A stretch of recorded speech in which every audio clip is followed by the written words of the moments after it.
Hi, I'm here today to interview Gita Mirage, who's been an RN for 26 years.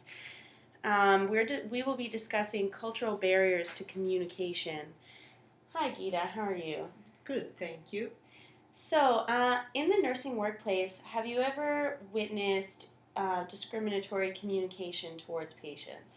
Oh, most definitely, there is a consistent comments that are derogatory to patients, and I strongly believe uh, the care is even affected by the person providing the care that actually has a discriminatory, I don't know what you can call it, Attitude? attitude towards some groups Oh, or wow. individuals as well, including people that that are sick because of the drug use. Mm. Some minority groups that have a very different perspective of health care. Mm-hmm. And it's very extremely common, sadly. So you've witnessed nurses either making like discriminatory comments about the patients behind their back or just providing a lesser level of care to the patients because of how they present themselves culturally. I think in to start, the first time you see a patient, Mm-hmm. and if you are a person that discriminates towards that particularly culture, Mm-hmm. obviously that will even at that time starts affecting the care, because Mm-hmm. when you actually go to the patient to introduce even yourself, you already have that with you, therefore you don't approach the patient, I think, with the same quality of respect and the care. If you are unable to understand the patient, many times instead actual try to other ways to communicate, you just ignore them. Mm. And by ignoring it, you may be offending the patient in aspect that they need to different ways. Do they need their head covered while you are doing care? Don't they need? Mm-hmm. Is there? Oh, because there is many things you can change in your the way you do care in order to actually accomplish the and respect that specific culture of that patient. Mm-hmm. Okay. So you've noticed that when nurses are unable to understand the patient because of stunted English or an accent, that it's not a problem that they wouldn't necessarily always try to accommodate.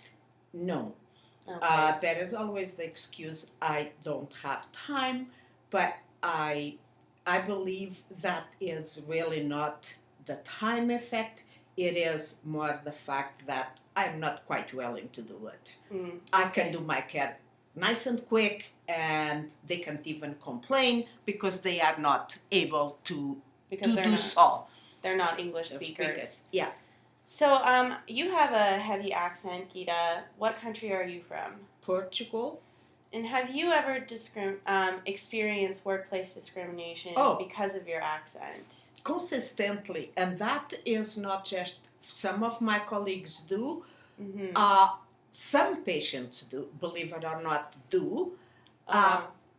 Especially the elderly, I find that mostly on them, at least until they kind of get to know me. Mm-hmm. And then they are just perfectly fine and interesting enough, they can understand me just fine too as well.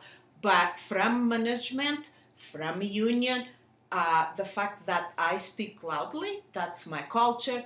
Mm-hmm. And I speak what people say, speaking with your hands.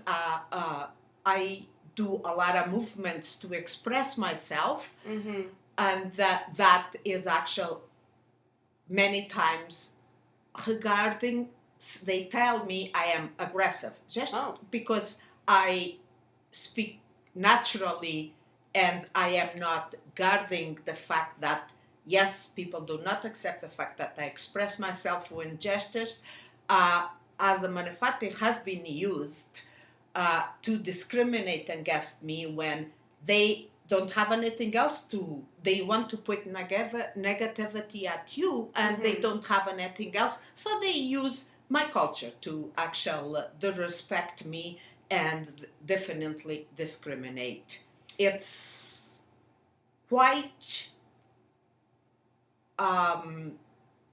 derogatory towards me, and they also do not like me to say, this is my culture, I accept your culture as any other culture. I embraced it when I came here. I think at least for this reason that I speak loudly, I should be understood, because there is also many people that were born here that has the same effect. But if you don't have anything else, they definitely use your accent and the fact that you gesture when you speak.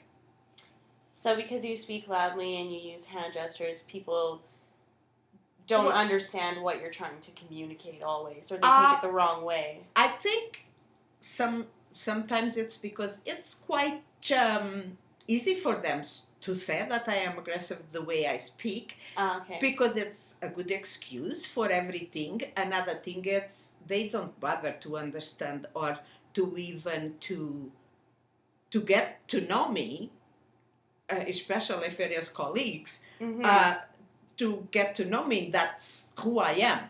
Yeah. That this is really who I am. They just make assumptions. Yes. Okay. Well, thanks very much for your interview today. And that's all for today on cultural barriers to communication.